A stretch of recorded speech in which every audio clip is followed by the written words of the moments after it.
करनाल के कृष्णा मंदिर में आयोजित पंडित दीनदयाल उपाध्याय जिला प्रशिक्षण महाअभियान 2026 के 2 दिवसीय प्रशिक्षण वर्ग का आज समापन हुआ।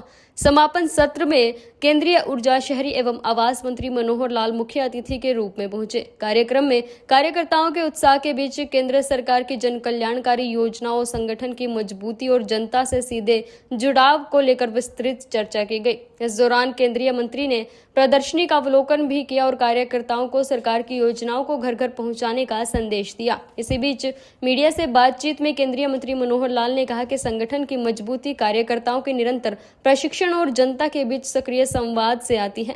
उन्होंने कहा कि चुनाव के समय कार्यकर्ता ही सरकार की योजनाओं को जनता तक पहुंचाने का सबसे बड़ा माध्यम बनते हैं। गरीब कल्याण योजनाओं का लाभ लोगों तक पहुंचे, इसके लिए कार्यकर्ताओं को हर योजना की गहराई से जानकारी होना बेहद जरूरी है। उन्होंने कहा कि नई योजनाओं और सरकार की उपलब्धियों को लेकर जनता को लगातार जागरूक करना ही प्रशिक्षण वर्ग का मुख्य उद्देश्य है। प्रधानमंत्री के आह्वान का समर्थन करते हुए मनोहर लाल ने कहा कि मौजूदा वैश्विक परिस्थितियों के ईंधन बचाना देश हित का विषय बन चुका है। पश्चिम एशिया में बढ़ते तनाव और अंतर्राष्ट्रीय परिस्थितियों के कारण गैस और पेट्रोलियम पदार्थों के आयात पर असर पड़ा है, जिससे कीमतों में बढ़ोतरी हुई है।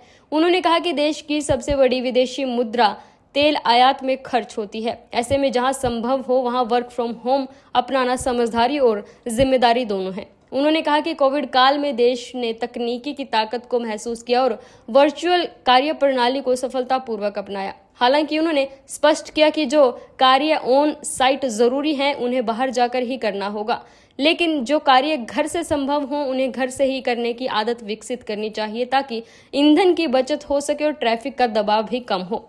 वहीं जनसंख्या को लेकर पूछे गए सवाल पर केंद्रीय मंत्री ने कहा कि भारत की जनसंख्या देश की ताकत है, कमजोरी नहीं। उन्होंने कहा कि पहले के सरकारों के समय जनसंख्या को अभिशाप कहा जाता था, लेकिन आज यही युवा शक्ति भारत के विकास की सबसे बड़ी ऊर्जा बन रही है। उन्होंने विश्वास जताया है कि भारत अपनी जनसंख्या का उपयोग न केवल देश निर्माण बल्कि दुनिया की सहायता के लिए भी करेगा।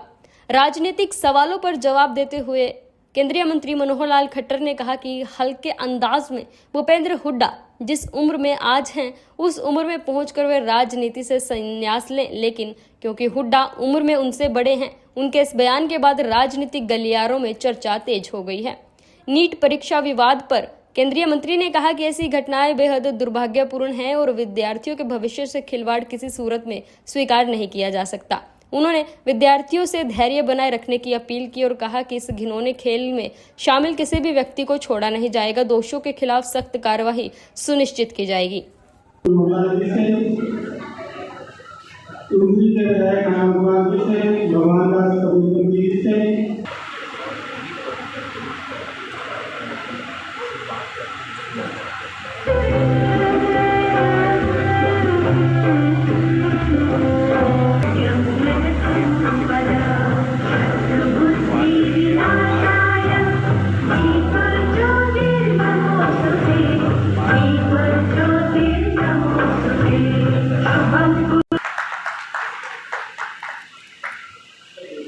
और मैं इस सत्र के अध्यक्ष प्रवीण लाखन जी से प्रार्थना करूंगा।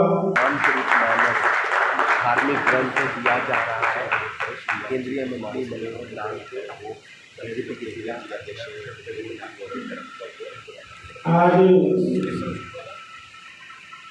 अगर इनके जीवन के बारे में विचार किया जाए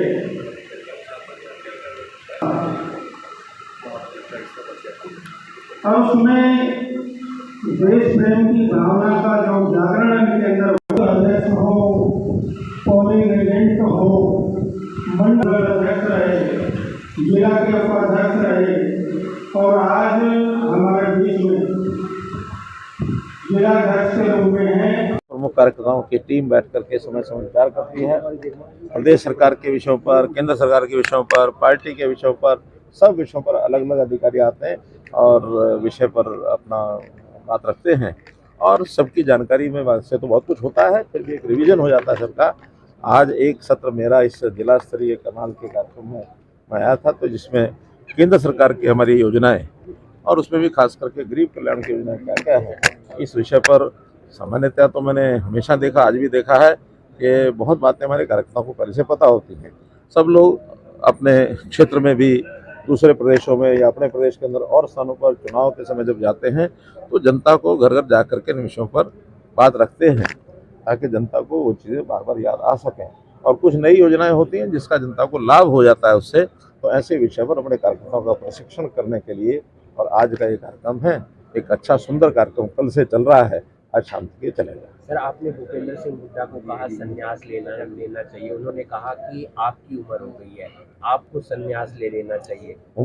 उम्र तो उनकी मेरे से बड़ी है और उनके पीछे रहूंगा मैं। उनकी उम्र में जब पहुंचूंगा, वो आज संन्यास लेंगे तो मैं उसी दिन संन्यास ले लूंगा, जितनी उम्र उनकी है उतनी उम्र होते ही। प्रधानमंत्री नरेंद्र मोदी ने अपील की, आप भी फॉलो कर रहे हैं, बाकी नेता भी फॉलो कर रहे हैं, काफिला कम किया, सिक्योरिटी कम की, लेकिन देश की आवश्यकता है। जिस प्रकार से ये जो पश्चिम एशिया का संकट चला है और यूएसए और ईरान के बीच में जिस प्रकार की तनातनी चली है, जिसमें अपने देश के ऊपर भी एक प्रभाव पड़ा है, खास करके जो ईंधन है और जो गैस है, पेट्रोलियम पदार्थ है, इनकी इंपोर्ट पर जो इस समय कठिनाई आई है, तो उसमें से कीमतें बढ़ गई हैं और हमारा जो फॉरेन एक्सचेंज है वो बहुत बड़ी मात्रा में विदेशों में जाता है। तो प्रधानमंत्री जी ने आह्वान किया है, बड़ा स्वाभाविक है कि जब इस प्रकार की अपील की जाती है तो जनता उसके ऊपर खरी उतरती है। हमको ध्यान में होगा कि लाल बहादुर शास्त्री जी ने एक बार आह्वान किया था, जब देश में जब संकट यानी अन्न का संकट आया था, तो एक समय का भोजन छोड़ने वाले लाखों लोग हो गए थे। उसी प्रकार का आह्वान प्रधानमंत्री जी ने आज किया है और बहुत इसका प्रभाव है।